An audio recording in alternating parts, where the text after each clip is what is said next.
Hey, I'm Chris Moore, your intentional investor, and I'm going to watch this documentary called Surviving an Unlivable Wage. And I'm looking at the screen here. It looks like a really cool video. And what I want to do is just kind of give you my raw thoughts as I'm watching it, because I think that we overall have the wrong conceptions around what the low skill, low wage labor market's really going through. And I'd rather help those people than feel bad for them. So I'm going to watch it and just kind of give you some of my thoughts, but we'll see you there. Manufacturing made America's middle class before the bottom fell out. In 60 years, we went from about 100,000 factory workers to probably about 7,000. 100,000 to 7,000? Now, in many towns and cities, food service is becoming a major economic engine, I get the feeling this is a place where you see lots of regulars. Yes, it is. but one that thrives on low pay and few benefits. It's literally a slave wage. You're a two-income household, and yet you're having to rely on a food bank. Yeah. Barely anybody's making enough to live. That 14% of the people, of the residents of Howard County, deal with food insecurity.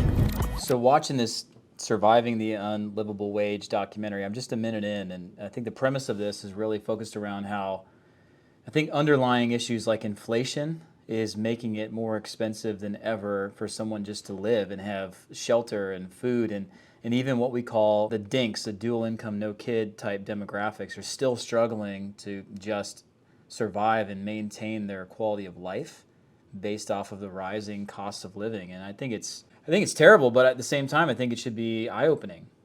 The idea of learning valuable skills that can produce high wages in any economy, even without a college degree. I mean, how could you not look at something like this and wake up and say, I need to level up my ability to earn a living? And instead of trying to get a little bit higher paying job every year or every 6 months, focus on investing in yourself and learning things that can help you write your own check for the rest of your life. So I'm gonna keep watching, but that's my initial impact, my thoughts. Hot soup. Betty, you want any more coffee, huh? I can't get over how cheap everything is here. I know. It's like these prices haven't changed in the 45 years you've been open. Interesting that they're kind of honing in on the food service industry, and he's talking to somebody who's been essentially serving people and customers for 40 years. And he asked the question, he said, do you feel like the tips that you're getting is enough to make a living? Which, first of all, that's so subjective. Like, make a living. They're in Kokomo, Indiana, which is probably a very low cost of living compared to many other urban areas or any of the coastal regions of the U.S. or any of the big cities where, kind of like where I live, it's a lot cheaper to live here, which is why I live here. I live like a king.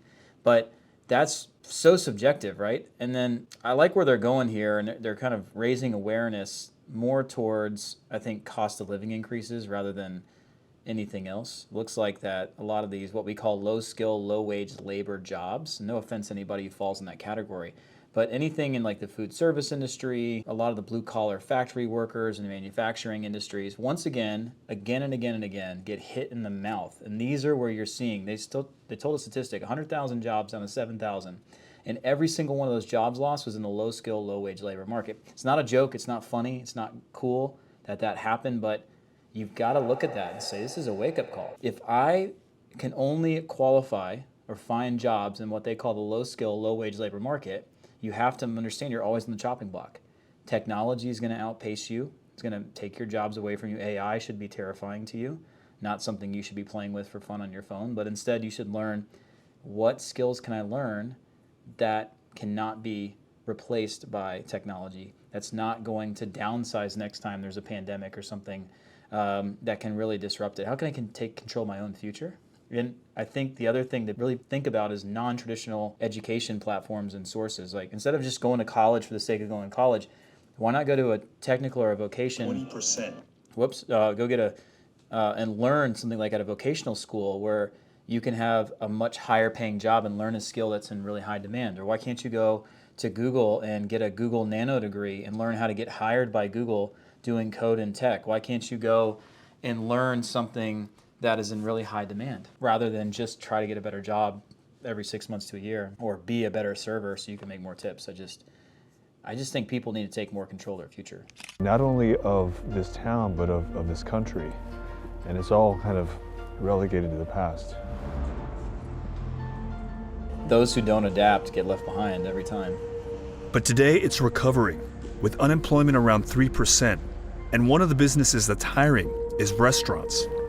I mean, I get what they're saying, but people choose their own path. My mom always tells me at the end of the day, McDonald's is always hiring. And all joking aside, it's true. There's always those jobs where if you can fog a spoon and you don't smell really bad, they're gonna hire you.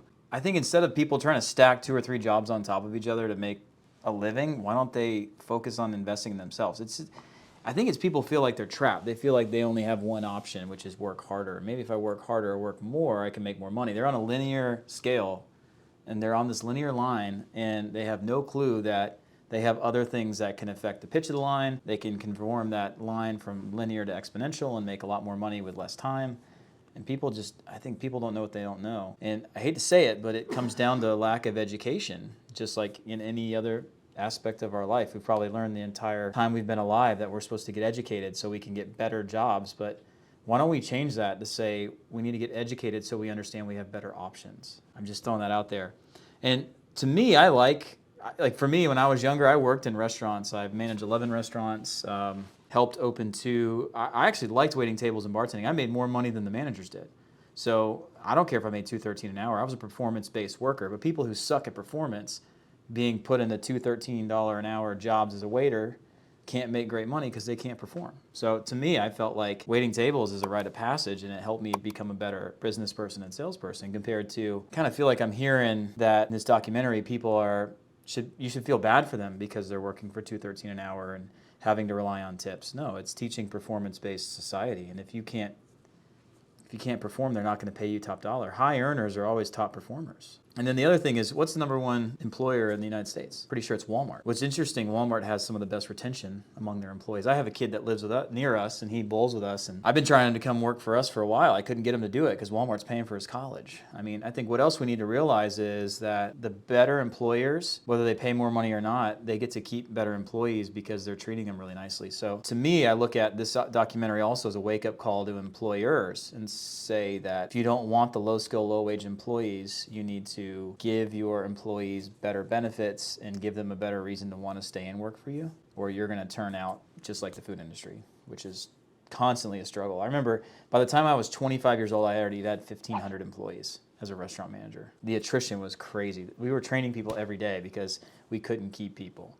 And that's just an indication of the labor market. It's not because it's not a good job. People can make tons of money waiting tables. That doesn't mean it's not a good job. It's the labor market's the problem. That may be wildly unpopular. In contrast to the union jobs with good salaries and benefits once offered by manufacturers, take-home pay for those working for tips isn't always guaranteed. Performance is not guaranteed. Sales is not guaranteed. You got to be good at it. How did you end up here in Kokomo? Better life. I had gotten a job through staffing at a factory, and it was paying pretty good, $10 an hour, getting like 50 to 60 hours a week, so that's not bad.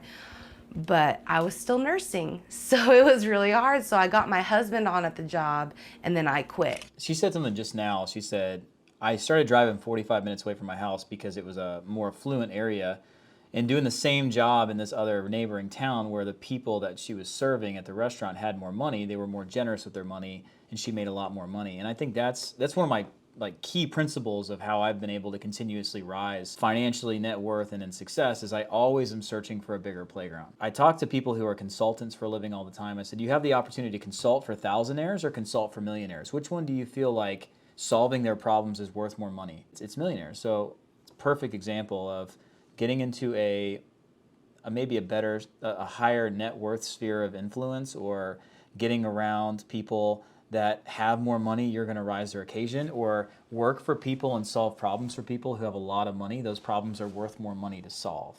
So, I mean, kudos to her. That's smart. If I may say, I heard her say that, I know I'm worth more than that. That's a tough one for me. There's a lot of people who are entitled, and I think there's this age group, probably between 18 and about 40 right now, where people feel like they deserve more than they've got, yet they're not willing to work to get more. And I have a hard time with that. And I don't think our government helps any with that. I'll probably get cut off YouTube for saying that, but I don't think our government helps at all because they enable people who don't want to work, and then sometimes it's cheaper to stay at home. That's why I think it'd be easier if just everyone in the world was on performance-based pay.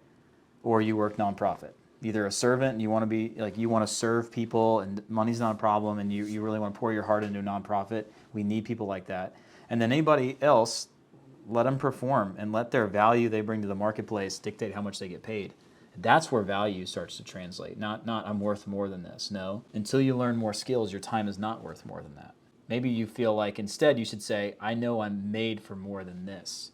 And I know that I haven't reached my full potential yet, and I'm worth investing in, so I can feel like I'm getting compensated what I have the ability to do. Like I haven't reached my potential.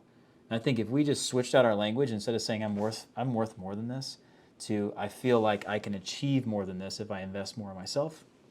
I mean, how different would our world be if we just changed the way we looked at it? Thanks for watching. Hope you enjoyed my reaction video. Please subscribe to my channel so the algorithm can bring you more and more of my videos where I can teach you how to tap into surges of income and escape this low skill, low wage labor world that you may have found yourself in. And let me help show you the way to get out of that so you can reach your full potential. Go ahead and watch this next video, and I'm going to teach you even more.